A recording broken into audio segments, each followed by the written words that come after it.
Hello beautiful students, have a great time. તમે ખૂબ સફળ થાઓ, બરાબર.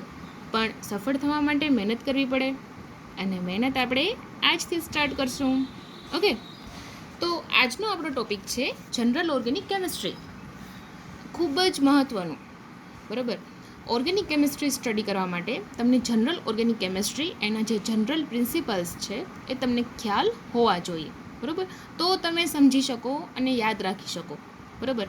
તો આપણે સ્ટાર્ટ કરશું જનરલ ઓર્ગેનિક કેમિસ્ટ્રી, જેને શોર્ટ ફોર્મમાં જીઓસી કહેવાય, બરાબર.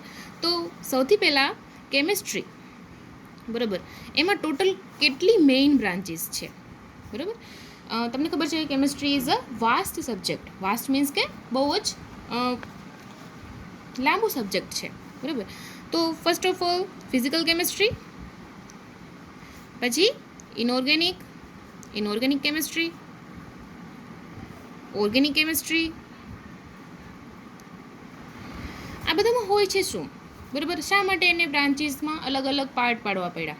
તો બધામાં અલગ અલગ પ્રોપર્ટીઝની સ્ટડી હોય છે એટલા માટે, બરાબર. ફિઝિકલ પ્રોપર્ટીઝ જે હોય એનું સ્ટડી હોય એ ફિઝિકલ કેમિસ્ટ્રીમાં ઇન્વોલ્વ થાય છે, બરાબર. જેમ કે બોઇલિંગ પોઈન્ટ છે, પછી એનું અપિયરન્સ છે, બરાબર. એ બધું કેમાં આવશે? ફિઝિકલ કેમિસ્ટ્રીમાં. ઇનઓર્ગેનિકમાં શું આવશે? તો કે પીરિયોડિક ટેબલ ખ્યાલ છે ને તમને, બરાબર. ટૂંકમાં આમાં ઇનઓર્ગેનિકમાં એલિમેન્ટ્સનું સ્ટડી, બરાબર. એલિમેન્ટ્સ એન્ડ ધેર સ્ટડીઝ, એ કેમ આવશે? ઇનઓર્ગેનિક કેમિસ્ટ્રીમાં. ઓર્ગેનિક કેમિસ્ટ્રીમાં શું આવશે? તો કે ઓર્ગેનિક કેમિસ્ટ્રીમાં આવશે સ્ટડી ઓફ કાર્બન કમ્પાઉન્ડ્સ, એટલે કે એવા કમ્પાઉન્ડ્સ કે જેમાં મેઇન એટમ શું હશે? કાર્બન, બરાબર. કાર્બનથી જે બનેલા હોય એવા કમ્પાઉન્ડ્સનું સ્ટડી એટલે ઓર્ગેનિક કેમિસ્ટ્રી. બટ સાવ પ્રિમિટિવ લેવલે પહેલાં ઓર્ગેનિક કમ્પાઉન્ડ કઈ રીતે ડિફાઇન કરવામાં આવતા?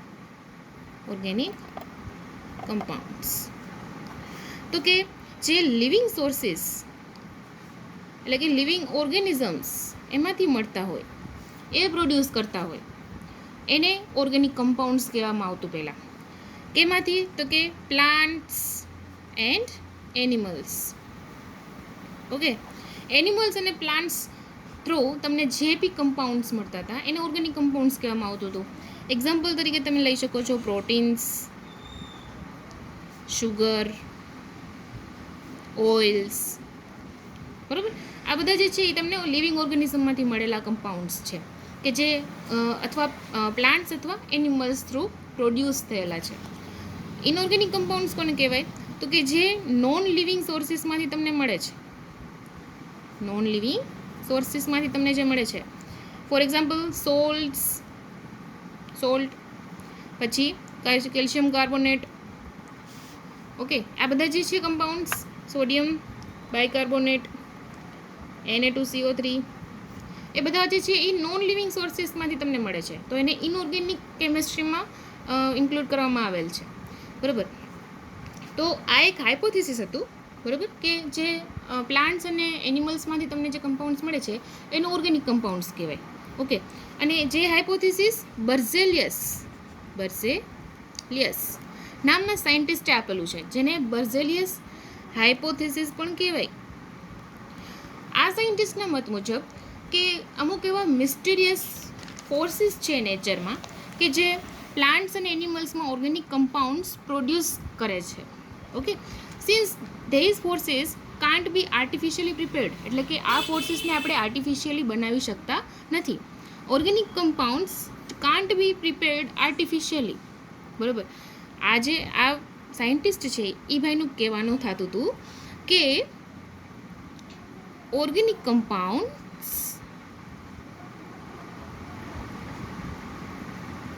આર્ટિફિશિયલી બનાવી શકાતા નથી, એટલે કે લેબમાં તમે આર્ટિફિશિયલી બનાવી શકતા નથી. બટ આ હાઇપોથિસિસને એક વોલર નામના સાયન્ટિસ્ટે બ્રેક કરી. કઈ રીતે બ્રેક કરી? ચાલો જોઈએ. એણે ઓર્ગેનિક કમ્પાઉન્ડ સિન્થેસિસ કરી આપ્યું લેબમાં. શું વાત કરો છો, બરાબર. તો એ છે વોલર સિન્થેસિસ. જેણે ફર્સ્ટ ઓફ ઓલ લેબમાં પહેલું ઓર્ગેનિક કમ્પાઉન્ડ સિન્થેસિસ કરીને બર્ઝેલિયસ હાઇપોથિસિસને તદ્દન ખોટું સાબિત કરી દીધું. બરાબર, એટલે કે શું બનાવ્યું એણે? એમોનિયમ સાયનેટ માંથી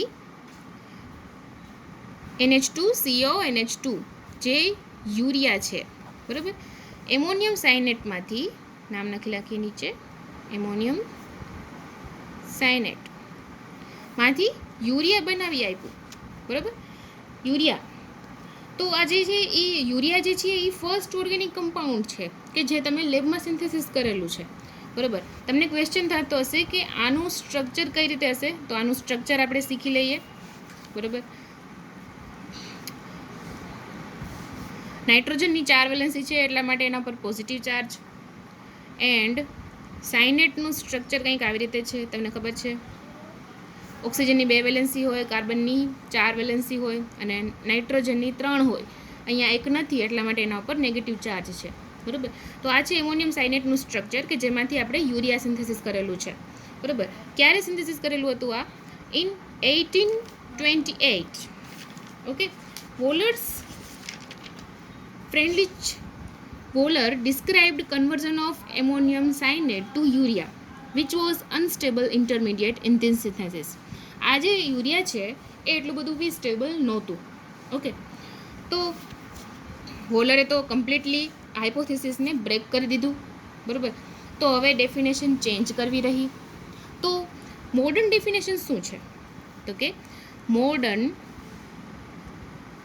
ઓર્ગેનિક કમ્પાઉન્ડની ડેફિનેશન, મોડર્ન ઓર્ગેનિક કેમિસ્ટ્રી, એમાં જે ઓર્ગેનિક કમ્પાઉન્ડની ડેફિનેશન છે એ શું છે? તો બરાબર, તો એ કંઈક આવી રીતે છે.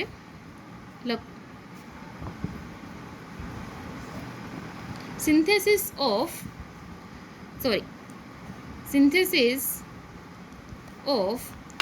एसिटिक एसिड नाम तो सुना होगा, by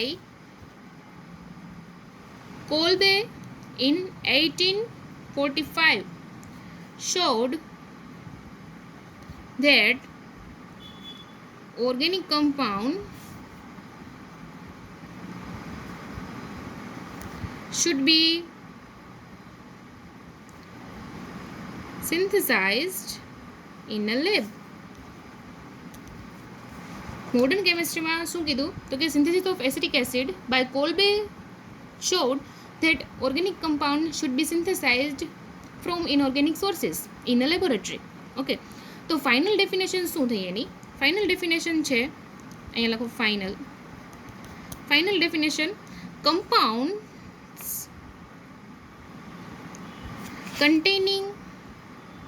compounds containing carbon, hydrogen as main elements. Underline, carbon and hydrogen containing as main elements, along with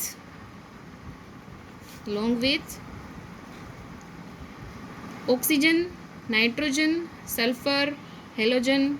X means here Cl, Br, F and iodine. Sequence થોડીક ઉલટી થઈ ગઈ, ક્લોરિન પહેલાં આવે, એઝ યુ નો. બરાબર, આ બધા containing હોય અને મેઇન એલિમેન્ટ શું હોય?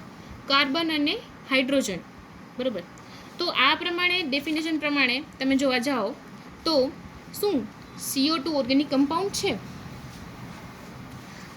Carbon dioxide CO, carbon monoxide શું એ ઓર્ગેનિક કમ્પાઉન્ડ્સ છે? Both are not organic compounds, but CCl4 A organic compounds છે. CCl4 ઓર્ગેનિક કમ્પાઉન્ડ છે. તો તમે તો કીધું કે ડેફિનેશન પ્રમાણે કાર્બન અને હાઇડ્રોજન કન્ટેનિંગ હોવા જોઈએ અને સાઈડમાં ઓક્સિજન, નાઇટ્રોજન, સલ્ફર, હેલોજન એ બધા ચાલે. બરાબર, તો અહીંયા તો હાઇડ્રોજન નથી, અહીંયા હાઇડ્રોજન નહોતા એટલે આપણે એને કીધું કે આ ઓર્ગેનિક કમ્પાઉન્ડ્સ નથી. બટ અહીંયા બી હાઇડ્રોજન નથી. તો ધ્યાનથી સમજો ડેફિનેશનને. આને ઓર્ગેનિક શા માટે કહેવાય? કાર્બન ટેટ્રાક્લોરાઇડ એને ઓર્ગેનિક શા માટે કહેવાય? કારણ કે એ મિથેનમાંથી બને છે, બરાબર. મિથેનનું તમે શું કરો તો ક્લોરિનેશન કરો તો તમને કાર્બન ટેટ્રાક્લોરાઇડ મળે છે, બરાબર. મીન્સ કે એનું જે બેઝ રિએક્ટન્ટ છે એ મિથેન છે, અને જેમાં કાર્બન અને હાઇડ્રોજન છે, અને જે ઓર્ગેનિક કમ્પાઉન્ડ છે, બરાબર. તો એના લીધે કાર્બન ટેટ્રાક્લોરાઇડ છે એ ઓર્ગેનિકમાં ગણવામાં આવે છે. તો આ તમને ક્વેશ્ચન પૂછાઈ શકે કે કાર્બન ટેટ્રાક્લોરાઇડ શા માટે ઓર્ગેનિક ગણવામાં આવે છે, બરાબર. તો આ જે કન્સેપ્ટ છે એણે પણ ડેફિનેશનમાં કાંઈક કરેક્શન કર્યું. તો ફાઇનલ ડેફિનેશન કે જેમાં કોઈ પણ વાયોલન્સ ન થાય, બરાબર, એ શું આપી શકાય? તો કે the compounds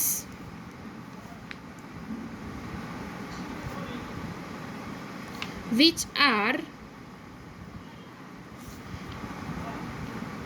hydrocarbon or are derived from hydrocarbons are called as organic compounds. બરાબર, કે જે પોતે હાઇડ્રોકાર્બન્સ છે અથવા હાઇડ્રોકાર્બનમાંથી ડિરાઇવ્ડ કરેલા છે, તો એને શું કહેવાય? ઓર્ગેનિક કમ્પાઉન્ડ્સ, બરાબર. હવે આ જે ઓર્ગેનિક કમ્પાઉન્ડ્સ છે એ બે ટાઈપના હોઈ શકે, બરાબર. એક છે સેચ્યુરેટેડ અને અનધર વન છે અનસેચ્યુરેટેડ. હવે આ સેચ્યુરેટેડ અને અનસેચ્યુરેટેડ શું છે તો એ જોઈ લઈએ. કે જેમાં કાર્બન છે એ એના બધા જ બોન્ડ સિંગલ છે, બરાબર. તો સિંગલ બોન્ડેડ જે બધા કમ્પાઉન્ડ્સ છે એને સેચ્યુરેટેડ કહેવાય, બરાબર. અનસેચ્યુરેટેડ એટલે શું? તો કે જેમાં ડબલ બોન્ડ્સ છે, બરાબર. બાકીની બે વેલેન્સી આપણે હાઇડ્રોજનથી ફૂલફિલ કરીએ છીએ, કે જેમાં ટ્રિપલ બોન્ડ છે. કાર્બનની તો 4 વેલેન્સી જ પોસિબલ છે ને, તો 3 વેલેન્સી આ કાર્બન સાથે, તો 1 વેલેન્સી જે બાકી રહે છે 2 કાર્બનની એ હાઇડ્રોજનથી આપણે ફૂલફિલ કરશું, બરાબર. તો ડબલ બોન્ડ અને ટ્રિપલ બોન્ડ એવા જે કમ્પાઉન્ડ્સ છે એને અનસેચ્યુરેટેડ ક્લાસમાં મૂકવામાં આવે છે. અને સિંગલ બોન્ડેડ જે કમ્પાઉન્ડ્સ છે બધા, કે જે કાર્બનના બધા જ એટમ સાથે સિંગલ બોન્ડ હોય, એને સેચ્યુરેટેડમાં મૂકવામાં આવે છે, બરાબર. સેચ્યુરેટેડ અને અનસેચ્યુરેટેડ, બરાબર. હવે આપણે જોશું, અહીંયા એક શોર્ટ ફોર્મમાં આપણે લખી નાખીએ. Single bond is saturated, double bond and triple bond is unsaturated. અત્યારે તમે આટલું જ યાદ રાખો. આનું એક અન્ડરસ્ટેન્ડિંગ છે કે શા માટે એને સેચ્યુરેટેડ અને અનસેચ્યુરેટેડ કહેવાય, જે થોડુંક એડવાન્સ લેવલનું છે, બરાબર. તો એ તમને નેક્સ્ટ ટાઈમ હું કરાવીશ, ઓકે. અત્યારે તમારે શું જોવાનું છે નેક્સ્ટ, કે ઓર્ગેનિક કમ્પાઉન્ડમાં હજી બીજું શું જાણવા જેવું છે, બરાબર. મીન્સ કે એવું જનરલ પ્રિન્સિપલ્સ છે કે જે તમને ઓર્ગેનિક કમ્પાઉન્ડ્સનું ઇન્ટ્રોડક્શન આપે છે, બરાબર. ઇન્ટ્રોડક્શન મીન્સ કે તમે એવા જે પ્રિન્સિપલ્સ છે એ એપ્લાય કરો, અને જો એ ફૂલી સેટિસ્ફાઈડ થતા હોય, મીન્સ કે ઓબે કરતા હોય એ પ્રિન્સિપલ્સને, તો એ કમ્પાઉન્ડ્સ છે એ ઓર્ગેનિક કમ્પાઉન્ડ્સમાં આપણે એનો સમાવેશ કરી શકીએ, બરાબર. તો બોન્ડિંગ કઈ રીતની હોય ઓર્ગેનિક કમ્પાઉન્ડ્સમાં, તો નેક્સ્ટ આપણો જે ટોપિક રહેશે એ રહેશે બોન્ડિંગ ઇન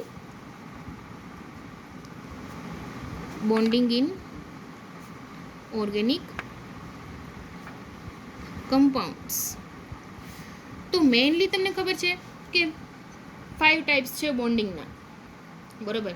બટ અહીંયા ઓર્ગેનિક કમ્પાઉન્ડ્સમાં મેઇનલી 2 જ પોસિબલ છે, બરાબર. એક આયોનિક ટાઈપના બોન્ડિંગ હોઈ શકે છે ઓર્ગેનિક કમ્પાઉન્ડ્સમાં, અને સેકન્ડ વન છે કોવેલન્ટ, બરાબર. કોવેલન્ટ એટલે મ્યુચ્યુઅલ શેરિંગ, બરાબર. સપોઝ કાર્બન છે એનો એટોમિક નંબર છે 6, બરાબર, અને એનું ઇલેક્ટ્રોનિક કન્ફિગરેશન શું થશે? As you know 2 and 4. તો આનો અષ્ટક પૂરું થતું નથી. કેટલા ઇલેક્ટ્રોન ઘટે છે? 4, બરાબર. હાઇડ્રોજન છે એનું એટોમિક નંબર છે 1, અને એનું ઇલેક્ટ્રોનિક કન્ફિગરેશન છે 1, ઓન્લી 1, પણ એનું પણ અષ્ટક કમ્પ્લીટ નથી, એને કેટલા ઇલેક્ટ્રોન ઘટે છે? 1. બરાબર. તો આવી શું કરશે? શેરિંગ કરશે. શેરિંગ કરીને આવી રીતે કમ્પાઉન્ડ બનાવશે. જોજો મિત્રો, ધ્યાન આપજો. જો આ એક બોન્ડમાં 2 ઇલેક્ટ્રોન હોય, એક હાઇડ્રોજનનો એક કાર્બનનો, એક હાઇડ્રોજનનો એક કાર્બનનો, એક હાઇડ્રોજનનો એક કાર્બનનો, એક હાઇડ્રોજનનો એક કાર્બનનો. બરાબર. તો આવી રીતે મ્યુચ્યુઅલ શેરિંગથી કાર્બનનો અષ્ટક પણ ફૂલી ફિલ્ડ બને છે અને હાઇડ્રોજનનો પણ બને છે. બરાબર. અષ્ટકના નિયમ પ્રમાણે બાહ્યતમ કક્ષામાં 2, 8 અથવા 18 એવા ઇલેક્ટ્રોન્સ હોવા જોઈએ, અને એ છે સ્ટેબલ કોન્ફિગરેશન. તો સ્ટેબિલિટી માટે બધા જ કમ્પાઉન્ડ્સ છે એનો પ્રયત્ન શું હોય કે એ પોતાના અષ્ટકને પૂર્ણ કરે. બરાબર. તો અહીંયા મ્યુચ્યુઅલ શેરિંગ માત્રથી આ જે હાઇડ્રોજન્સ છે એ મ્યુચ્યુઅલ શેરિંગ કરે છે ઇલેક્ટ્રોન્સની. બરાબર. તો 4 હાઇડ્રોજનનો અષ્ટક કમ્પ્લીટ થઈ જાય છે. બરાબર. ઓકે, ઓક્ટેવ કહેવાય ઇંગ્લિશમાં એને, અષ્ટકને. બરાબર. અને આ કાર્બનનું જે એક કાર્બનનો ઓક્ટેવ છે એ કમ્પ્લીટ થાય છે. બરાબર. તો અહીંયા મ્યુચ્યુઅલ શેરિંગથી આવી રીતે મિથેન બને છે. બરાબર. અને આ મ્યુચ્યુઅલ શેરિંગથી જે બોન્ડ બને છે એને શું કહેવાય? Covalent bond. શું કહેવાય? Covalent bond. તો આયોનિક બોન્ડ કોને કહેવાય તમને ખ્યાલ છે? સપોઝ NaCl છે તમારી પાસે. બરાબર.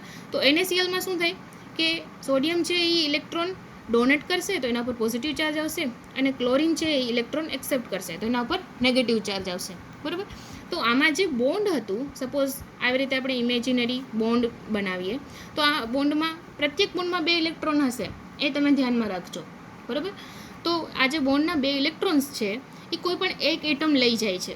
મીન્સ કે આમાં કોણ લઈ જાય છે? ક્લોરિન. બરાબર. હવે આ જે સપોઝ તમે આમાં મ્યુચ્યુઅલ શેરિંગ જેવું આમાં વિચારો, તો આ એક ઇલેક્ટ્રોન સોડિયમનું હતું અને એક ઇલેક્ટ્રોન ક્લોરિનનું હતું. બરાબર. બટ આ 2 ઇલેક્ટ્રોન ક્લોરિન લઈ જાય છે, તો ક્લોરિન ઉપર નેગેટિવ ચાર્જ આવે છે અને સોડિયમ પોતાનો ઇલેક્ટ્રોન ગુમાવે છે, એના માટે એના ઉપર પોઝિટિવ ચાર્જ આવે છે. તો જ્યારે આવી રીતે બોન્ડ પેર છે, આને આપણે બોન્ડ પેર કહી શકીએ કારણ કે ઇલેક્ટ્રોન પેર છે. તો આ બોન્ડ પેર છે એ કોઈ એક એટમ તરફ શિફ્ટ થાય અથવા કોઈ એક એટમ સ્વીકારી લે અને બીજા એટમને ડોનેટ કરવું પડે, તો એવા બોન્ડને આયોનિક બોન્ડ કહેવાય. બરાબર. તો ઓર્ગેનિક કમ્પાઉન્ડમાં આયોનિક બોન્ડ પોસિબલ છે, અને એનું એક્ઝામ્પલ છે ગ્રિગ્નાર્ડ રિએજન્ટ. આનું તમને એડવાન્સ ઓર્ગેનિક કેમિસ્ટ્રી આવશે ત્યારે એનું સ્ટડી આવશે. બહુ જ મહત્ત્વનું ઇમ્પોર્ટન્ટ રિએજન્ટ છે. બરાબર. અને એની રિએક્શન્સ, ફિઝિકલ રિએક્શન્સ પણ ઇમ્પોર્ટન્ટ છે. બરાબર. તો આ 2 ટાઈપના મેઇનલી આયોનિક એન્ડ કોવેલેન્ટ, આ 2 ટાઈપના બોન્ડ મેઇનલી તમને જોવા મળે છે ઓર્ગેનિક કમ્પાઉન્ડ્સમાં. ઓકે. નેક્સ્ટ આપણે હાઇડ્રોકાર્બન્સ જોશું.